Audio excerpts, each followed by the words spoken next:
Olá pessoal, bom ver vocês aqui novamente. Eu sou Milena Brentan e hoje o assunto é cultura organizacional. O que é isso? Vou te falar tudo. O que é cultura e mais? Por que você deveria estar falando disso? Fica até o final que você vai saber tudo.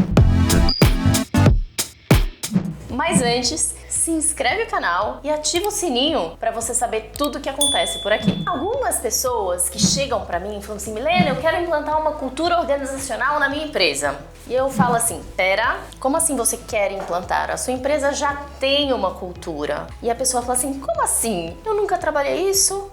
Eu te explico. Cultura é quase que a identidade de uma organização, quase que a personalidade da organização. Quer você queira ou quer você não queira, as coisas são realizadas de uma determinada forma na empresa por causa dessa cultura. Quando a organização ela é menor, a cultura é muito a identidade da pessoa que funda essa empresa. Por quê? É a forma da pessoa pensar, é a forma da pessoa decidir, é a forma da pessoa contratar. Conforme a empresa vai crescendo, quando você tem a consciência do que é a cultura e de quais são os elementos que você quer reforçar nessa cultura, você tem condição de garantir que aquela cultura lá de trás que fez a empresa crescer, que era a cabeça da pessoa fundadora da empresa, se mantenha de alguma forma. Ah, Milena, mas uma empresa de 5 pessoas é diferente de uma empresa de 1000 que cresceu muito rápido. Sim, conforme ela vai crescendo, ela vai mudar de cultura, ela vai refinar a cultura. Eu gosto de comparar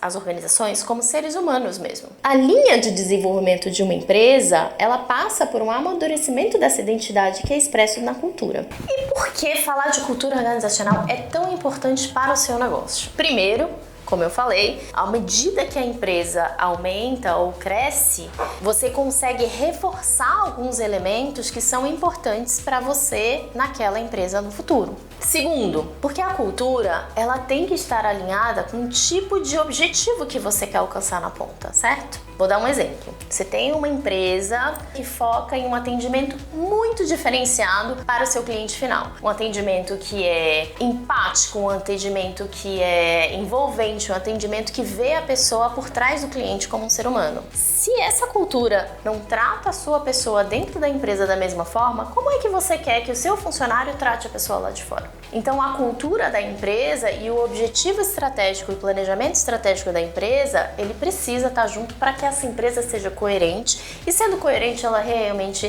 tenha um impacto ainda maior. Se você sabe e você tem consciência, poxa, quais são os elementos culturais da minha organização, você consegue, mesmo no crescimento, reforçar isso. Porque na contratação de pessoal, você vai procurar pessoas que falam da mesma forma, que têm os mesmos valores ou valores similares, ou que se identificam com aquela forma de trabalhar. E o mesmo acontece para clientes. E o engajamento também. Se você tem uma cultura coerente, você consegue engajar muito mais os seus funcionários. Peter Drucker é considerado o pai da administração. E tem uma frase muito famosa que você deve ter ouvido falar, que é: a cultura come a estratégia de café da manhã. Não adianta só uma estratégia. Você tem um plano de negócios maravilhoso, você tem um foco claro, se você não trabalhar a cultura. E o que é a cultura? É a forma como você contrata, é a forma como você desenvolve, é a forma como você demite funcionário.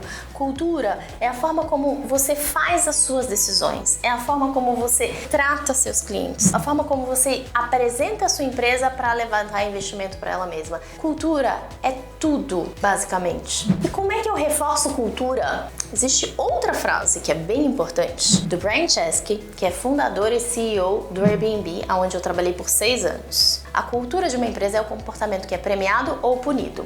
Tudo que você reforçar como positivo vai ser naturalmente visto como relevante para aquela organização e vai ser incorporado. Tudo que for punido vai ser também uma mensagem de não, a gente não tolera esse tipo de situação por aqui. Não adianta a gente desenhar a cultura, colocar um monte de palavra na parede, se a liderança não dá o exemplo, tanto pelo que ela faz, quanto por dar os feedbacks, reforçar, premiar. Mas qual que é a pessoa que é promovida na empresa? É a pessoa que traz o resultado e também desenvolve pessoas? Ou é aquela pessoa que traz o resultado passando por cima das pessoas?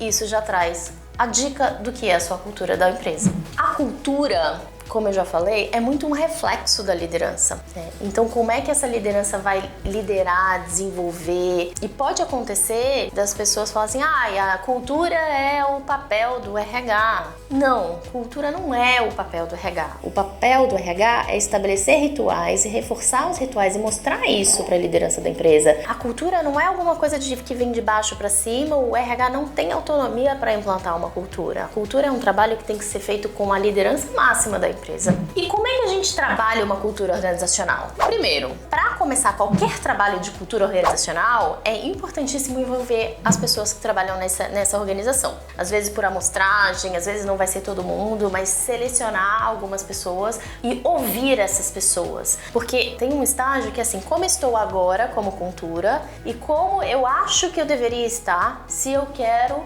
focar o meu objetivo lá. Não dá para fingir uma cultura que você não tem. É óbvio. Entender com os funcionários aonde estamos, para você entender aonde você quer chegar e trazer os rituais é super importante. Então, envolver as pessoas é muito importante. Segundo, nunca fiz um trabalho de cultura organizacional. O que eu faço? Bom, vamos definir os valores organizacionais dessa empresa. Como eu faço isso? É um trabalho muito investigativo. Não dá para inventar o que você gostaria de ser. Não é por aí. Então, o que eu faço geralmente? Eu entrevisto as pessoas de liderança, os fundadores da empresa. Eu pergunto quais foram os fatos mais relevantes que marcaram a vida daquele negócio. E a gente vai entendendo, através dessa entrevista investigativa mesmo, o que está por trás daqueles exemplos. Quais são os comportamentos que fizeram a empresa sair lá de trás e chegar onde ela está hoje. E aí a gente vai refinando isso até definir alguns valores, poucos geralmente, né? Não dá para ser 23 valores, né? Idealmente 3, no máximo 5 valores, que representam como é que a gente trabalha aqui, o que a gente valoriza. Terceiro, feito isso, o primeiro e o segundo passo, comunica esses valores. E eu uso esses valores em todos os processos, aí vem o RH trabalhando com isso, em todos os processos. Eu uso isso para selecionar, eu uso isso para desenvolver, eu uso isso para avaliar desempenho, para avaliar comportamento, eu uso isso para decisões de desligamento também. Então eu uso isso em todos os processos de desenvolvimento humano e de RH. Quarto, estabelecer rituais que reforçam esses valores, que é o que eu falei agora há pouco.